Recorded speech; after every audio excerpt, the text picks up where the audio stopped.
Monggo silakan kalau ada yang mau sharing dari perikop ini, dari pasal ini. Ada yang mau kasih kesaksian, ada yang mau sharing mungkin satu ayat, atau mungkin satu perikop, atau mungkin satu pasal ya. Boleh silakan. Atau ada yang mau Boleh gua, Bro. tanya. Wah, boleh boleh. Silakan silakan. Oh, kado-kado channel kok pinter tau. Iso opo kado-kado channel. Biasanya ada komentator. Nah, itu kan ada foto ganteng gue itu loh, Bro. Masa nggak tahu ah. Siap, siap. Silakan silakan. The floor is yours. Ya, ya. Kalau ayat yang menarik itu yang Kejadian 6 yang sempat dibahas tadi. Ya, dan ia berfirman, maka mereka ini satu bangsa dengan satu bahasa, untuk semuanya ini barulah permulaan usaha mereka. Segala dijual. Mulai dari sekarang, apapun juga yang mereka rencanakan, tidak ada yang tidak akan dapat terlaksana. Jadi ini Tuhan itu kasih rahasia sih sebenarnya. Jadi kalau kita itu bersatu, bersehati, satu visi misi, itu benar-benar bergandengan tangan, kita tuh bisa melakukan segala sesuatunya dengan berhasil gitu ya. Ini salah satu rahasia. Tapi kalau saya lihat minggu kemarin kan saya bahas berkat dan kutuk itu berjalan berdampingan gitu ya. Nah, jangan-jangan kenapa sih Tuhan nggak suka gitu dengan masyarakat Babel? Padahal itu kan bagus gitu ya, bersatu, bersehati, satu visi misi, itu semuanya bisa terlaksana gitu. Jangan-jangan ketika berkat itu terus-terusan muncul, berhasil terus, takutnya mereka itu nggak perlu Tuhan gitu. Tuhan itu lebih suka tuh kita tuh mengandalkan Dia gitu, mengandalkan kekuatan Tuhan, jangan tidak mengandalkan kekuatan kita sendiri gitu. Jadi ya itulah berkat dan kutuk itu berjalan berdampingan. Kalau kita tidak berhikmat dengan berkat yang Tuhan berikan, jangan-jangan nanti kedepannya kita malah tenggelam gitu. Kayak kemarin gua Petrus ya, dapat ikan banyak, kalau Petrusnya nggak berhikmat itu perahu dia tenggelam gitu. Mungkin itu sih. Itu satu. Terus yang ayat ke-27. Inilah keturunan Terah. Terah memperanakan Abram, Nahor, dan Haran, ketika Haran memperanakan Lot. Bla bla bla bla bla bla. Yang tadi sempat disinggung ya, Terah kenapa sih udah enak-enak di Ur Kasdim, kenapa sih ke Kanaan gitu ya? Jangan-jangan, ini perenungan gua, jangan-jangan Tuhan itu berfirmannya kepada Terah, jangan-jangan. Memang tidak disebutkan sih, tidak disebutkan, tapi kan kalau kita pikir secara logika, udah enak gitu di Ur Kasdim, terus pindah ke antah berantah Kanaan, itu sesuatu yang sangat beresiko dan mungkin itu sangat bodoh mungkin ya. Makanya perenungan saya itu jangan-jangan itu memang Tuhan tuh nyuruh Terah, tapi memang tidak disebutkan ya. Tahu sendirilah, gua kan ini pencinta teori anti mainstream. Out of the box. Out of the wall. Out of the world, out of the universe ya kan. Jadi kalau saya pikir sih ya, berhubung saya anti mainstream, saya sih berpikiran mungkin yang disuruh Tuhan itu Terah gitu. Nah, yang menarik di sini ketika Tuhan menyuruh Terah itu ke Kanaan, dari Ur Kasdim ke Kanaan, di tengah-tengah jalan itu mereka tuh sampai ke Haran dan menetap di sana gitu. Dan anehnya Haran itu Terah itu bukan hanya misalnya singgah sebentar gitu kan, singgah sebentar terus melanjutkan lagi ke Kanaan. Enggak. Ternyata Terah itu menetap di sana dan mati di sana gitu. Berarti kan dia tuh tidak tidak finish strong, dia tidak menuntaskan destiny dia. Harusnya destiny dia itu di Kanaan, tapi dia malah menetap di Haran. Kenapa?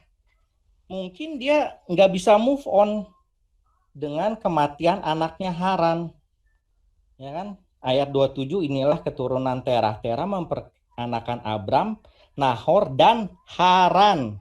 Nah, ketika masih di Ur Kasdim, anaknya Haran itu mati. Ya, ketika masih di Ur Kasdim. Nah, ketika Tuhan menyuruh ke Kanaan, si Terah itu jalan, ketemu nih kota. Loh, kok kotanya namanya nama anak gua ini, nama Haran gitu kan. Mungkin dia nggak bisa move on, dia teringat terus masa lalu dia gitu. Ketika kita nggak bisa move on dari masa lalu kita, takutnya jangan-jangan kita nggak bisa menyelesaikan destiny kita gitu. Kita malah tewas di tengah jalan, kita malah tewas gitu kan. Waktu itu beberapa tahun yang lalu itu di PD-nya si Bro Joseph, tahu ya Bro ya, Joseph. Nah, pernah ada pertanyaan gini, kalau misalkan nih Abraham nih nggak taat ke Kanaan gitu, terus apa yang terjadi dengan masa depan kita gitulah istilahnya gitu. Terus saya coba jawab begini, ya agenda Tuhan mah harus tetap terus berjalan, kata gue. Rencana Tuhan mau nggak mau, suka nggak suka, pasti tetap berjalan. Kalau misalkan Abraham tidak mau, Tuhan pasti akan memakai orang lain untuk menyelesaikan tugas dia gitu. Seperti yang terjadi pada Terah. Mungkin seharusnya Terah yang dapat berkat itu mungkin harusnya Terah, tapi karena Terah nggak bisa move on, dia berhenti tengah jalan, maka berkat itu turun ke Abram. Nah, kebetulan Abram itu taat, ya udah berarti berkat yang harusnya diterima sama Terah ya turun ke Abram. Jadi itu juga yang akan terjadi pada kita sih sebenarnya. Kalau kita nggak taat, berkatnya mungkin bisa pindah ke orang lain yang mau gitu. Kayak misalnya contoh sederhana kayak misalnya disuruh doa gitu, kita nggak mau. Padahal kalau mungkin kita doa itu mungkin ada berkat Tuhan yang turun gitu. Tapi karena kita nggak mau doa gitu, orang lain yang doa berkatnya turun kepada orang yang berdoa itu. Atau disuruh kesaksian gitu kan, nggak mau yang lain aja lah, aduh nggak mau, jangan saya kesaksian lah, aduh.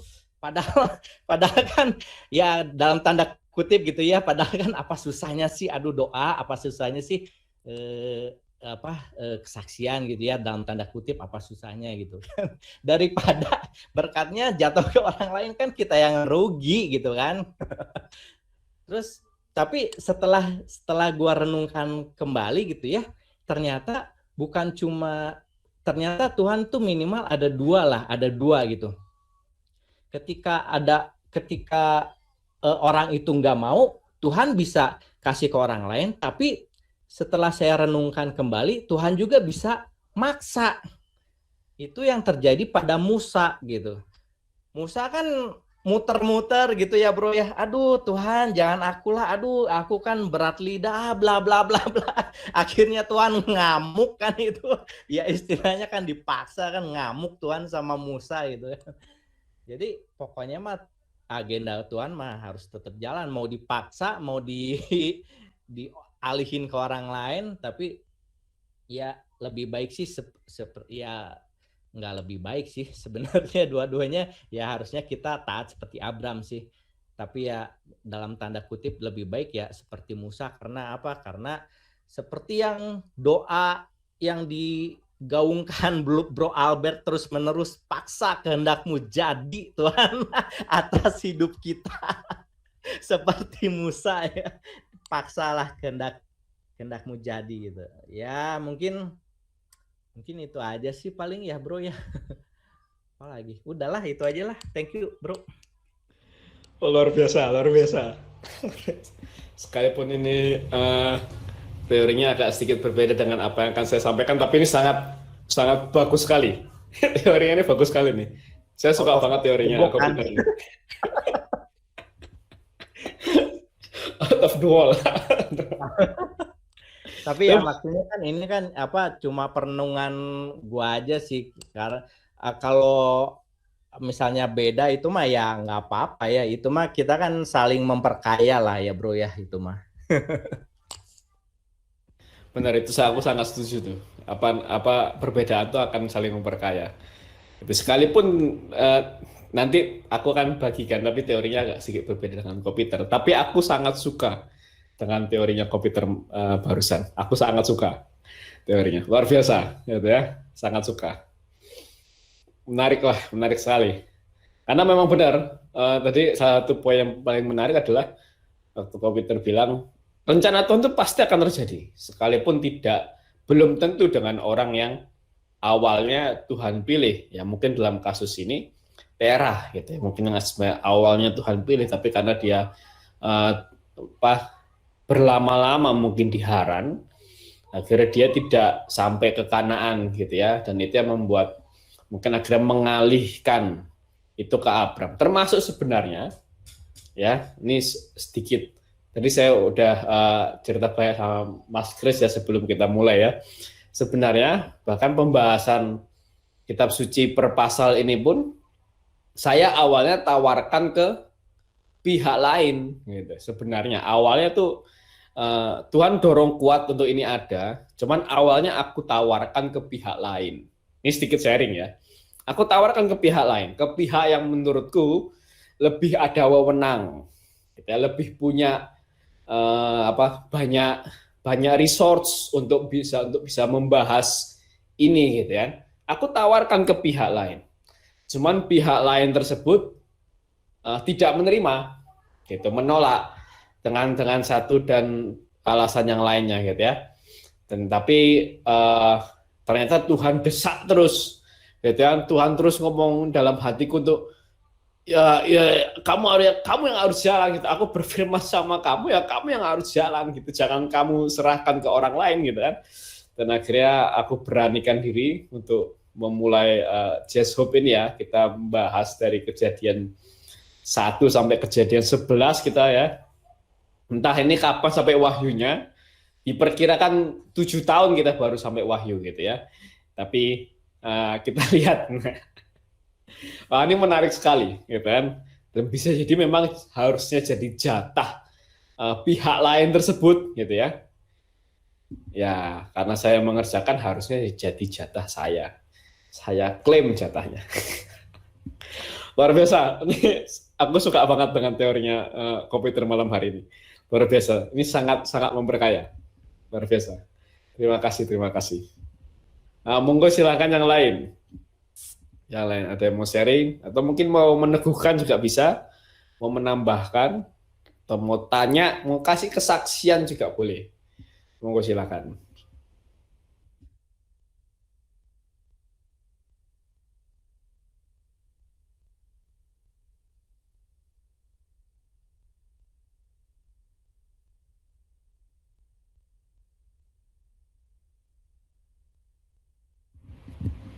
Ada? Mungkin di sini ada Kak Yelin mungkin yang mau berbagi, ada Mas Tito, ada Mas Kris, boleh, ada Tien, boleh mungkin yang mau berbagi, ada Amel juga, ada Lili, monggo silakan.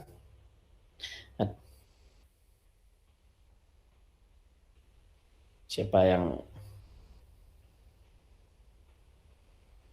mau sharing lagi? Ada Kak Nita juga, monggo silakan. Siapa tahu mau sharing, mau membagikan kesaksian atau mau bertanya, boleh, monggo silakan.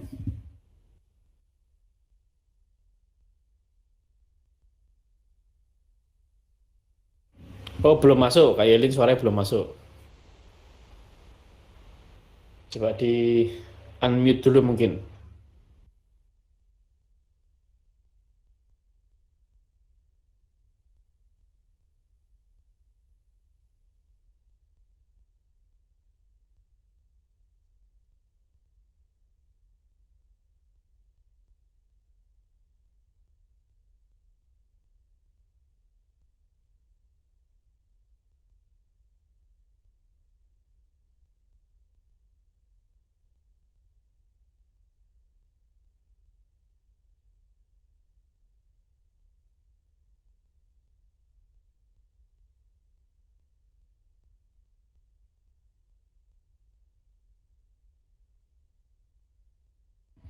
Oh, mau tanya, kenapa zaman dulu banyak yang usianya panjang, kayak seperti zaman sekarang? Atau karena dosa-dosa kita? Itu sudah itu pertanyaan jawaban itu tuh ada di Kejadian yang waktu itu Tuhan bilang, rohku tidak akan selama-lamanya ada di manusia, gitu ya. Itu Kejadian berapa tuh ya? Eh, supaya manusia tidak hidup selama-lamanya. Oh, Kejadian 6 ayat 3. Berfirmanlah Tuhan, Kejadian 6 ayat 3 itu ya. Rohku tidak akan selama-lamanya tinggal di dalam manusia. Tetapi karena manusia itu adalah daging, tetapi umurnya akan 120 tahun saja. Nah, itu yang di sana tuh. Jadi memang penurunan, ada penurunan umur nanti. Ini umurnya Kejadian 11 ini masih agak panjang ya sebenarnya kalau kita baca ya. Masih sampai 200 tahun. Terah itu sampai berapa tuh? 205 tahun tuh Terah. Ya, jadi masih cukup panjang sebenarnya. Tapi itu udah penurunan jauh. Adam itu sampai 900 tahun Adam itu. Kalau kita baca kitab suci. Nuh itu berapa Nuh itu? Nuh itu 900 tahun Nuh juga. 950 tahun. Nah, itu sangat panjang kan dibandingkan dengan Terah hanya 205 tahun. Nah, itu sudah jauh sekali. Padahal kok zaman sekarang paling 80 tahun. Kalau tahu 70 tahun lah paling enggak. Makanya itu udah jauh sekali. Jadi memang ada penurunan. Pertama di sana di Kejadian 6 ayat 3 itu. Ya kan? Rohku tidak akan selama-lamanya tinggal dalam manusia karena manusia itu adalah daging tapi umurnya akan 120 tahun saja. Nah, itu yang pertama. Dan ternyata memang 120 tahun ini tergenapnya nanti sekitar zaman keluaran tuh. Musa kalau nggak salah. Musa itu 120 tahun, pas tuh. Dipanggil umur 80, dia berkarya 40 tahun. Jadi pas 120 tahun Musa itu. Kalau nggak salah ya. Nanti kita cross check lagi. Mungkin teman-teman bisa cek. Nggak salah Musa itu sampai 120 tahun. Nah, itu kira-kira di sana. Begitu. Gitu Kak Yelin. Semoga menjawab. Dan kalau Purman, ya? Oh ya, belum selesai mau tanya. Oh, boleh. Sudah sih. Oke. Silakan. Itu yang Babel ini, yang apakah itu sama dengan kerajaan Babel yang Israel dijajah sama kerajaan Babel itu atau beda? Nah, ini hal yang menarik nih, gitu ya. Apakah Babel di sini? Sebentar, saya menjelaskan gimana ya. Jadi kata Babel, kita ngomong kata ya, bukan ngomong kerajaan dulu ya. Kata Babel itu sudah lama, Gitu. Nah, nanti setelah ini mungkin aku akan bagikan, akan sharingkan apa yang aku dapat. Kata Babel itu sudah lama sebenarnya. Itu dari zaman bangsa Akadia itu sudah ada kata bangsa Sumer. Itu sudah ada kata Babel. Yang artinya Babel itu artinya gerbang dewa. Itu bab ili gitu ya. Bab ili itu gerbang dewa, the gate of God gitu ya, gerbang para dewa. Itu kata Babel itu sudah ada. Makanya kenapa di sini dikaitkan dengan menara? Karena zaman dulu, nah nanti akan aku jelaskan lebih jelas nanti tapi ya. Zaman dulu menara yang dibangun tinggi itu tujuannya untuk menyembah para dewa. Dan di puncak menara itu tempat untuk menyembah dewa. Gitu. Maka menara itu disebut Babel karena memang bab ili gerbangnya para dewa. Jadi ini belum mengacu ke kerajaan Babel yang akan menguasai menghancurkan Israel, belum mengacu ke sana sebenarnya. Tapi ini masih kata Babel. Dan memang kata Babel sudah ada sejak lama sekali. Itu sudah ada istilah kata Babel. Zaman kerajaan Sumeria dan Akadia itu sudah ada. Nah, ini kita belajar sejarahnya ya. Itu. Jadi belum mengacu ke kerajaan Babel yang menghancurkan Israel. Belum mengacu ke sana. Tapi memang pada akhirnya ada hubungannya. Itu akhirnya Babel ini jadi ejaan sebenarnya. Bagi orang Israel ini kata Babel itu ejaan. Babel itu dalam bahasa Babilonia, dalam bahasa Akadia, dalam bahasa Asyur, bahasa Sumer itu artinya itu bab ili, gerbang para dewa. Tapi kalau Babel itu dalam bahasa Ibrani itu balal artinya. Balal itu kebingungan atau apa? Ini apa istilahnya? Kacau balau. Nah, itu balal, Babel dalam bahasa Ibrani. Itu buat ejaan. Jadi gini, kamu nganggap Babel itu gerbang para dewa, tapi buat kami Babel itu bukan gerbang para dewa. Tapi kacau balau, kebingungan. Nah, itu kayak gitu tuh. Jadi kata Babel itu sebenarnya sudah lama. Tapi ya, jadi ini tuh mengacu kepada istilah kata Babel. Itu belum kepada kerajaan Babel yang menghancurkan Israel. Kesana Mas Chris. Semoga menjawab. Ya, mantap. Terima kasih. Sama-sama. Ada lagi mungkin yang mau sharing? Yang mau tanya?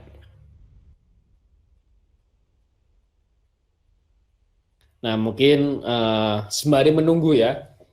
Mungkin teman-teman dan Bapak Ibu mempersiapkan sharing atau mempersiapkan pertanyaan.